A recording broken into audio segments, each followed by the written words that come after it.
afternoon, everyone. Good afternoon. Thank you for coming. I'm really happy to be here. It's an honor to be amongst some great art patrons and artists in the community. I'm from upstate New York, and I want to present to you a little bit about my background and what some of my dreams and goals are. I have a bunch of stuff up here. Some of it is just for display, like this one, some of you have taken. You can take that if you like, but all this one is that I have one piece which breaks on a table, and a little bio about how I presented for the Central New York Watercolor Society last year. This year I was fortunate enough to be included in the 2013 Parkinson's calendar. My artwork is in there as Miss September. And I have some contact information over here if you'd like to take any of this. If you want to see my website, I have lots of work online. That's really interesting, and it's a retail site so that you can order the originals and reproductions. Closing my eyes, I visualize the images I want to create. Instead of meticulously plotting out each one of the details with a pencil like I used to do, now I map it out in my mind. Colors splash and swirl around in my head, and I envision each layer, define all the shapes just by thinking and pour the colors in my mind. Layer by layer, the images become clearer, and then I begin to execute my plan. I'll mask out the whites with this rubber liquid stuff called Frisket. I'll pour paint. What? Frisket. Thank you. I'll pour and paint. I'll tilt. I'll spatter and spray and watch as the colors meld together, revealing the image. Given the choice, I probably still would be producing realistic, intricate, detailed paintings that I used to paint. But I wasn't given much of a choice. Despite that, I have decided to embrace some new watercolor techniques that I have found to be less stressful than that focused, detailed ones I used to do. My focus on capturing photorealistic subjects has blurred, and I have now discovered the majesty of pouring. I was born in Syracuse, New York, and in elementary school, my illustrations received higher marks than my written reports. I excelled in art. Throughout high school, I received a scholarship, and I studied at Syracuse University School of Art for a year before I decided to transfer to Maria Virginia College. I was there, and I studied a much broader scope of fine art. I wasn't exactly sure what medium I should pursue, whether it be acrylics or pen and ink or watercolors. And also I was considering teaching as a profession. This was a hard time in my life. It was tumultuous. My dad had left my mom. She was sick. And I had 5 siblings. And we all had to kind of fend for ourselves. We are all faced with a series of great opportunities that are brilliantly disguised as impossible situations. In needing direction, I sought the advice of my highly respected Hawaiian professor. She was great. She had a doctorate in biology. I trusted her opinion, and she was really an anchor in my life. I remember her saying to me, "Catherine, you cannot be a master of many things, but you can be great in one." And that really affected me. That was like a branding in my brain. I took that thought and I remembered it.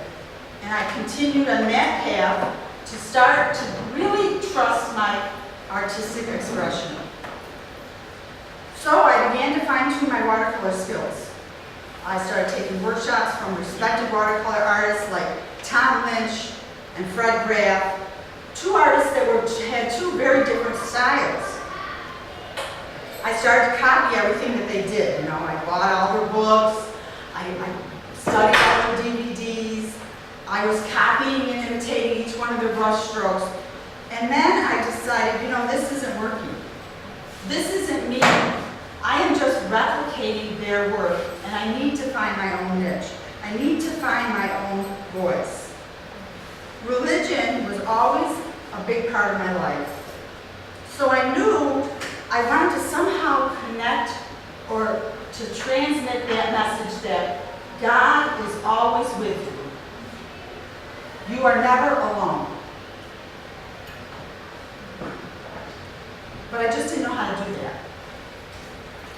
So in my journey, I started to look at other artists, and I saw the camouflage work of Eli Thomas and Beverly Doolittle. I don't know if you've ever seen Beverly Doolittle's work, but she does these wonderful out west watercolors where there's ponies in between birch trees, and they're disguised, and they're barely visible. So it's a double image, and it's very technically detailed and exquisite work. I felt like I had found my inspiration that I was looking for. I knew that was it. This was a turning point for me. It was a realization of saying, this is what I want to say. It can be done with camouflaged images. So I began to photograph portraits of people and incorporate a face within my still life or my landscape paintings. Spirit of the Grapes is one of my first camouflage paintings. And it's symbolic for me because it shows where I reached that turning point in the stage of my career where I was able to have a presence of God's Spirit in my artwork. The image depicts a soft representation of the Spirit within the vines, and it belongs to a staff member here, Barbara Aspinall, as part of her private collection. I continue to paint more of these images with that kind of technique, camouflage, where I'm doing double images inside of other objects. By the time I reached my mid-40s, I had already navigated the challenges of raising 4 amazing kids and completing a degree in graphic design and starting my own art business, Artwork 10. Success is more attitude than aptitude.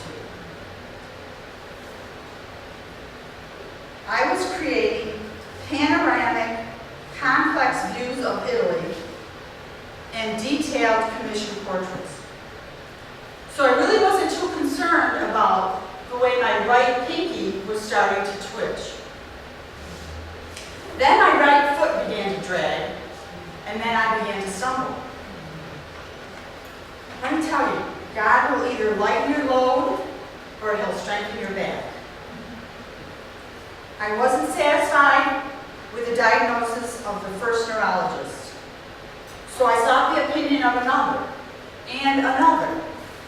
And in 2005, I received the same diagnosis 3 times. It was Parkinson's disease.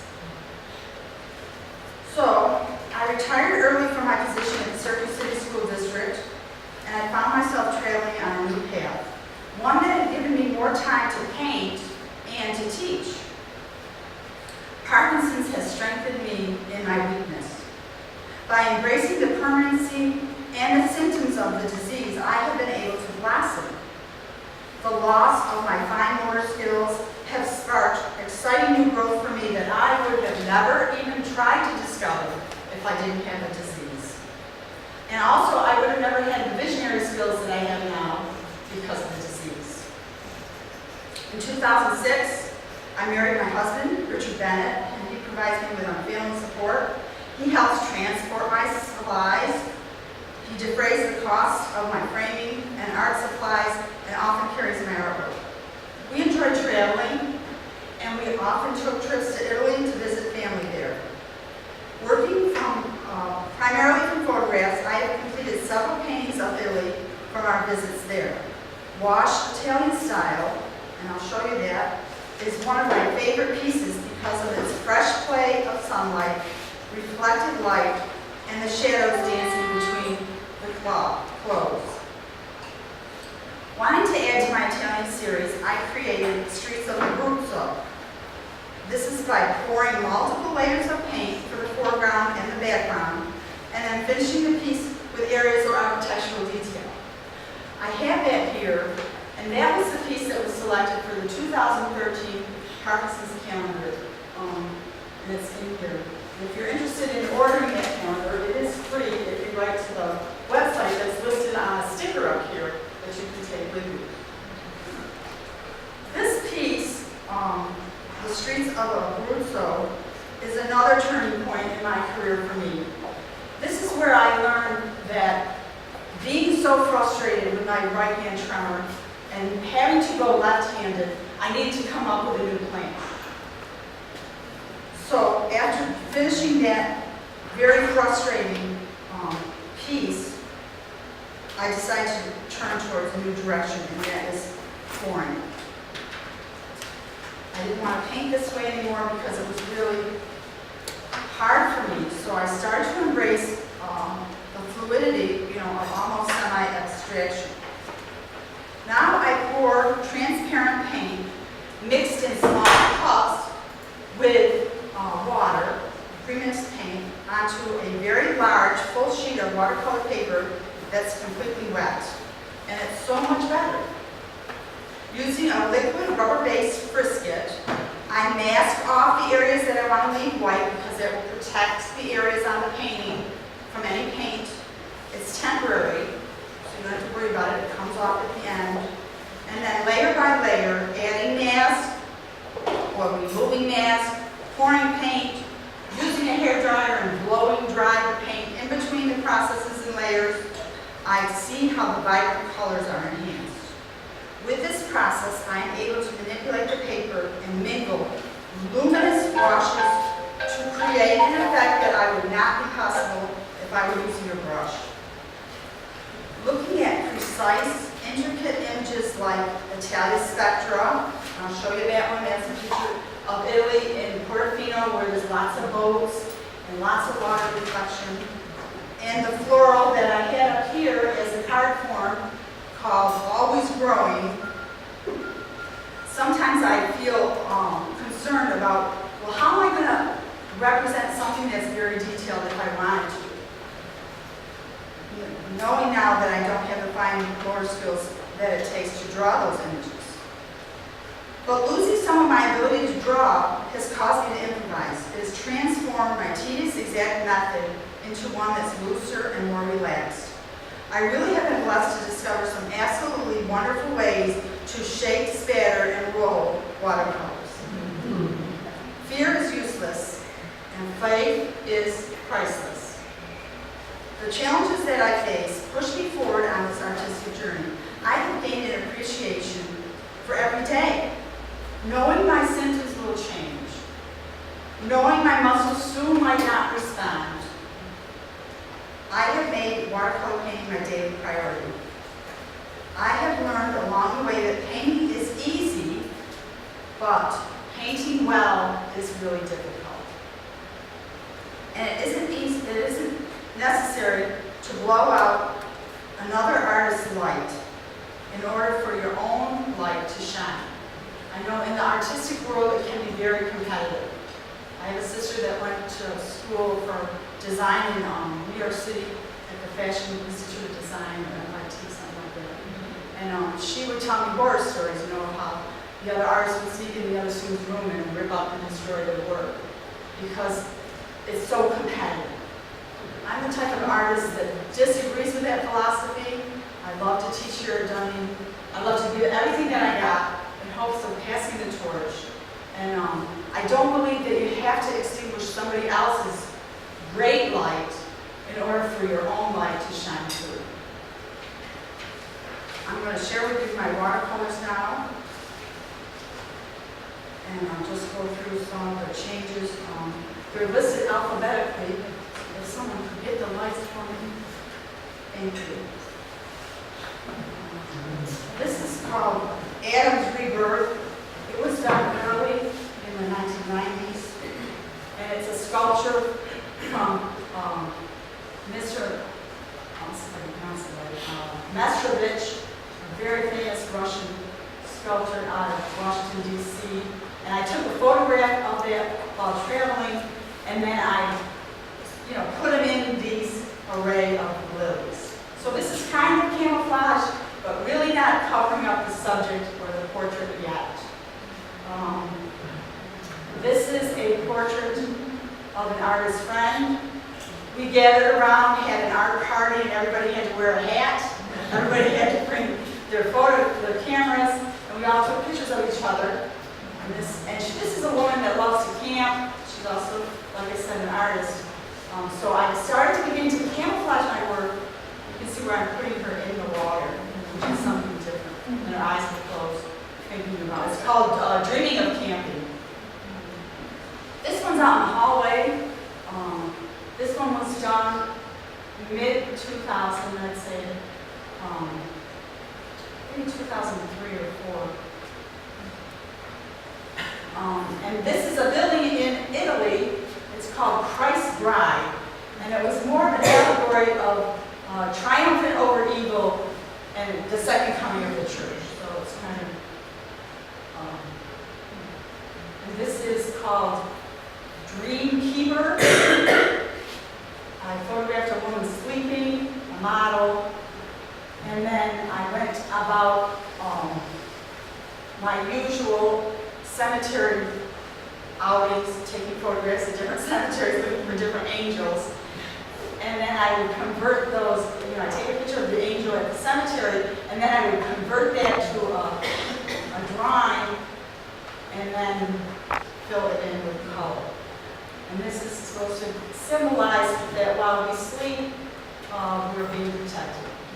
Our minds, our dreams. This is an early piece called Dropping Seeds of Faith. And she's just dropping the seed through the clouds.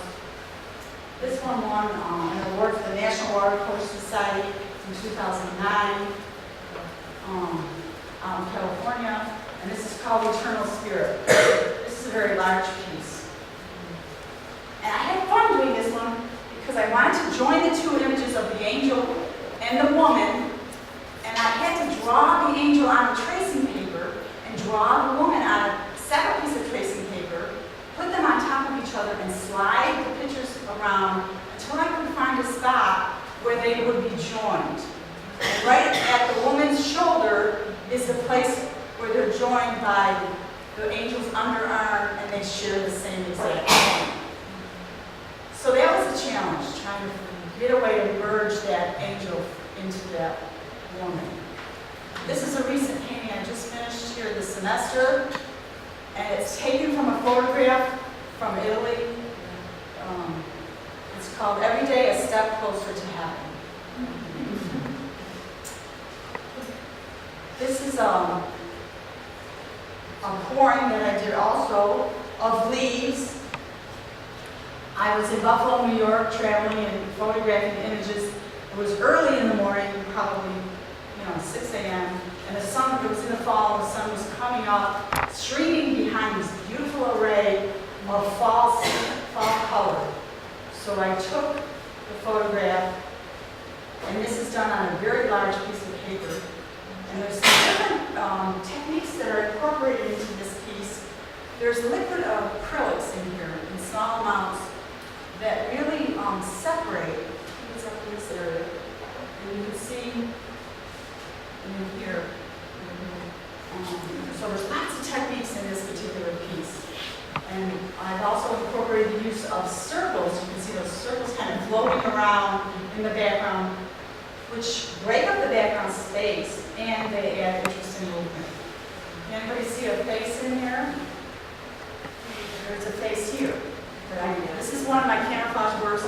It's really subtle. You can barely find the face unless you're told. And the title of this work is called Falling Asleep, because it's anticipating the season to change. And her eyes are here. She's laying down horizontally. This is her lips. Here, and her nose is here. So she's laying down, and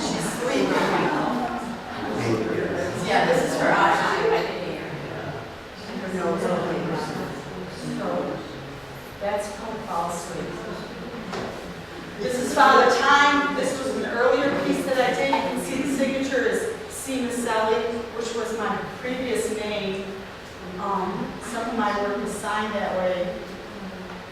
This was done practicing lots of pouring, and adding spots of whitewash after the effect instead of using masking to save the white pouring in the beginning, or the white paper in the beginning.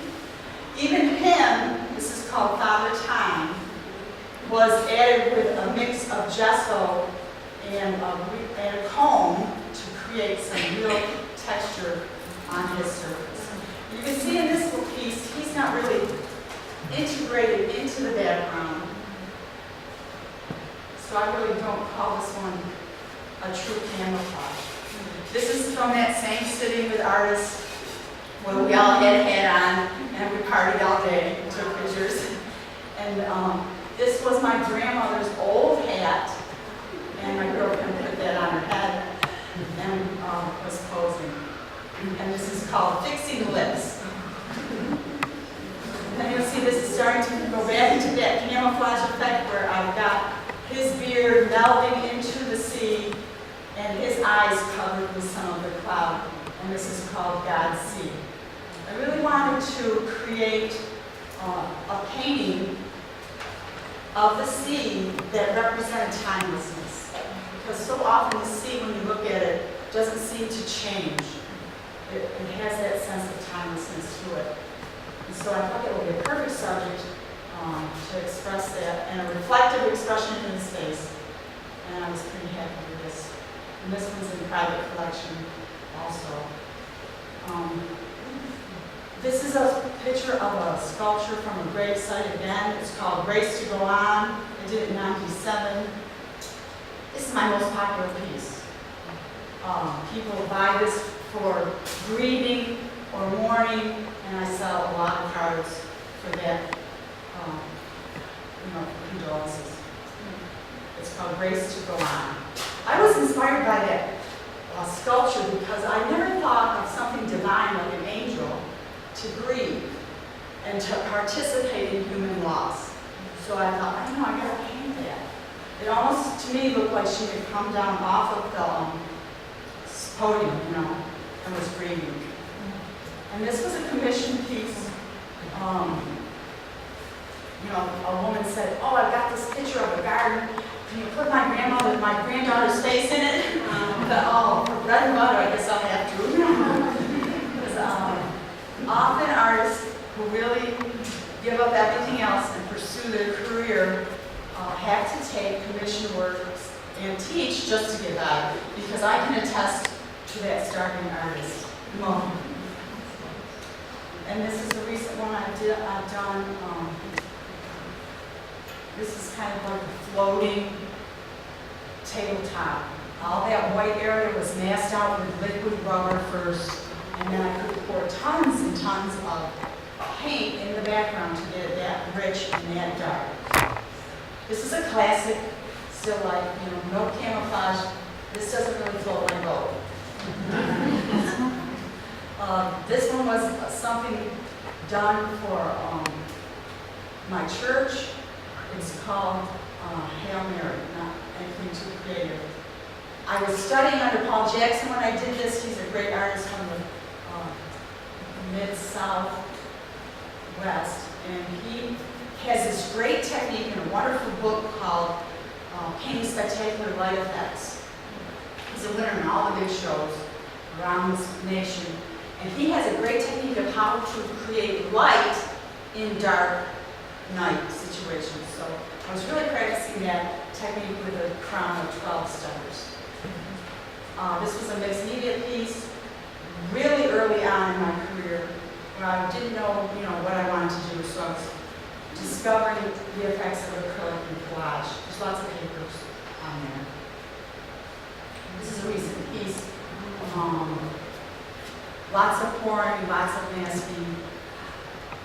And I'm studying light. I'm really interested now, in this time of my career, to studying the effects of light and how the eye perceives light, the beauty and the wonder of the spectrum. This is a portrait painting also. It's called Cat Day Sail. I did this twice. I'll show you another one that's done at night. But I like this because it's a different subject. You know, when you start to compete at a national level, at some of the really big shows, you have to have something different. Because they've seen all the flowers that you could ever paint. They've seen all the dogs, all the cats you could ever use for painting. And they're really looking for something completely different. So here's the same painting at night with a different background. This one I did first. I had green back there, I had fence back there, I had all kinds of things that I wasn't happy with, that was too busy. So I went back in there and poured blue, and this is what I ended up with. And then I did the other one previously that I just showed you after I did this one because I wanted something a little less later. This was a painting that I did in 1999 for a woman that was close to me, a relative that suffered from breast cancer and survived. So this is a very meaningful reason for me to create that. It's called Home Free. This is a play with pouring just for the background, where I incorporated lots and lots of color to stay warm, lots of violets, red violets, and pinks and reds, and then kind of exaggerated in large florals for punch, just to make it interesting. It's called Honolulu. This is a better incorporation of what I like to do. It's from, I think it's a sculpture from ancient Greece. I'm pretty sure that I took out of a book that I wrote to get copyrights to, and was granted permission. And then I put it in a garden of irises. I always had that great feeling, you know, that God's in our eyes and in our iris, and that our light from the Spirit can be portrayed and shared through our eyes. So I call it, I'll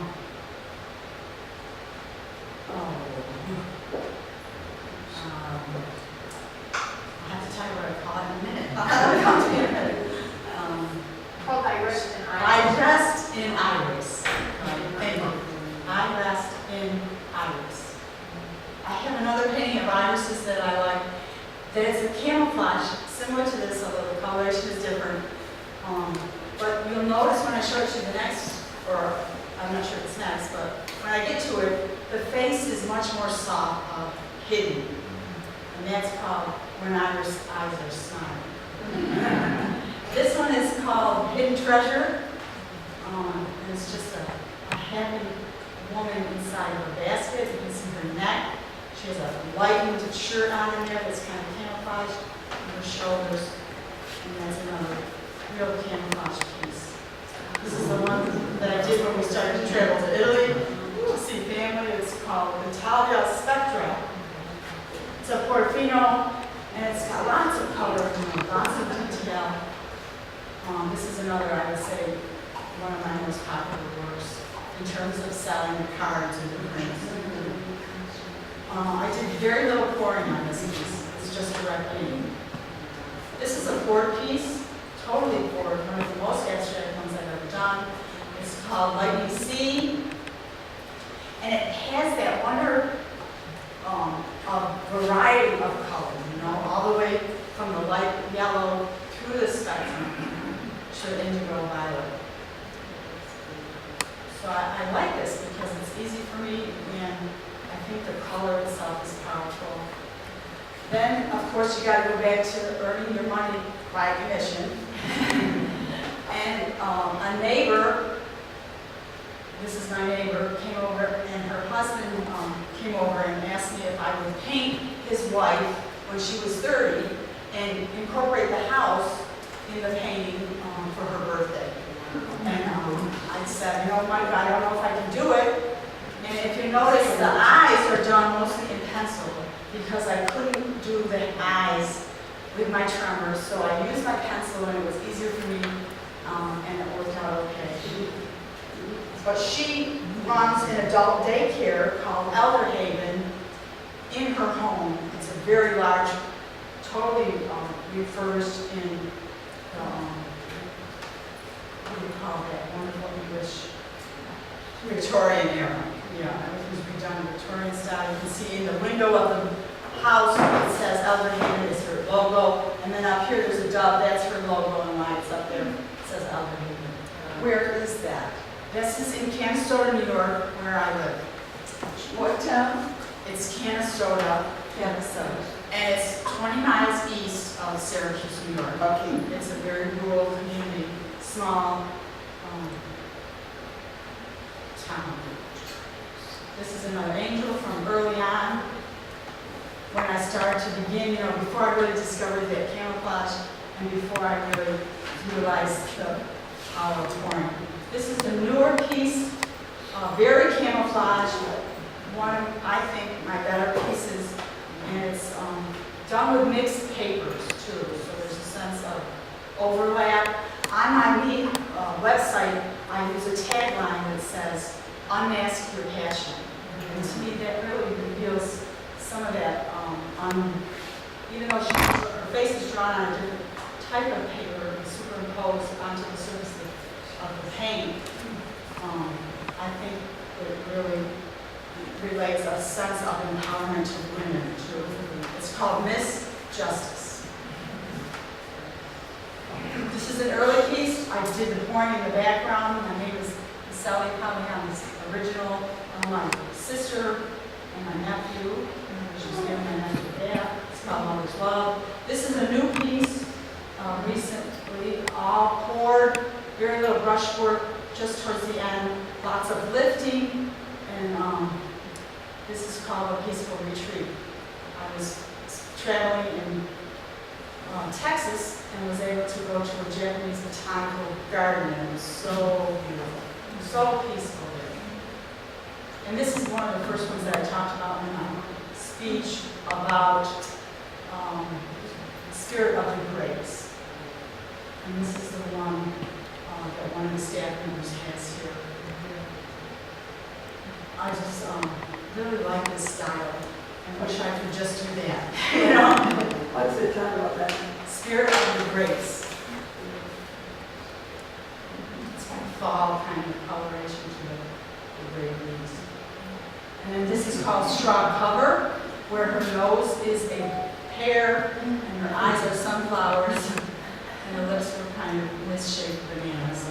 And it's supposed to be a hat, a straw hat with the spirit inside, camouflage within the hat. And this is the picture that really made me turn away from being very realistic and become more loose, because after I had finished this work, I was really tired of struggling. But this is the piece that's in your calendar for Parkinson's. And this is like a twin sister study of that other piece, Lightning Sea, where there's very little drawing, lots and lots of poured paint, and maybe lifting a little bit where the lights are in the tissue. And this is called Summer Sunset, and it's available, the original, at the Sterling party for the garden party that I donated. So if you're going to the party, you'll have to look at it and check it out. This is an earlier piece where before I poured, I was interested in trying to, create texture, and I had a lot more fine motor control. And this one, believe it or not, is recent. I think I finished this when I first took my medicine, and I didn't have as much of a tremor, but this was a commissioned portrait this year that I was able to do. This was a commissioned piece someone else asked me to do. I just finished this piece. Simple, fresh, not a lot of detail, but it's convincing. This is a piece on gesso, or no, Yuko, because the background kind of flows. And then I was experimenting with metallic gold paint, and it's called This Angel Don't Play. And that's in private collection too. And this is my husband.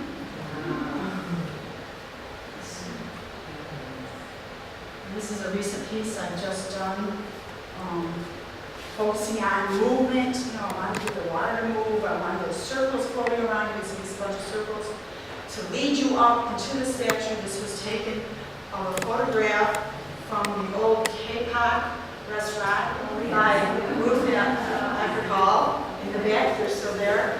There was a Greek goddess there, so I took her out, put it in my own religion, and switched the sculpture. But this has a lot of warmth and a lot of protecting the white areas with masks. This was an award-winning painting in a regional show at the Art Center in Old Forge in the mountains of New York State. And it's from Italy, a photo that I took while we were traveling. This is classic Italian. You'll see, those clothes hanging up all over. It's just their way of really keeping these clothes fresh. And I like the way that it came out with the shadows, and the coloration. And this is a poured piece too. I think this is from last year, where I had lots and lots of paint poured on the surface. Real wet and wet. And this is that other iris one I was making a reference to. And see how the face is much more hidden in this one. I've had people say, oh, what's that blue stuff in there? I say, oh, those are the eyes. And this is when iris eyes are smiling. And this is Woman of Hope. And this is one of my earlier camouflages where I was a little bit afraid, to cover up all of her details with the grapes. And it's always that way, I think, when you're creating the work, is that you have to let go a little bit and let the paint itself and let it emerge to know, in terms of the deciding process, which to have, how much of the face to show, and how much of the subject to overrule the portrait. Yeah, this is my earlier piece. You can tell by the signature in '99, I think. Yeah, and where I'm just trying to start to overlap some of the images onto that face, kind of timidly doing it. You can see that green, balloon for sure coming right through it. And it's called Wonder Filled. And this is my last piece that I did maybe last year, I think. And this is in private collection, and it's called Diva Zebra. That Holly look. I was in Texas and I had a great shot at the zoo of an up-close rescue zebra. So when I had it all drawn on a full sheet of watercolor paper, I was all set to go. I stopped, I did the background, and I was ready to do the black stripes, and I said, well, what colors, let's see, I know there's a whole bunch of different colors you can use to create a black. And I said,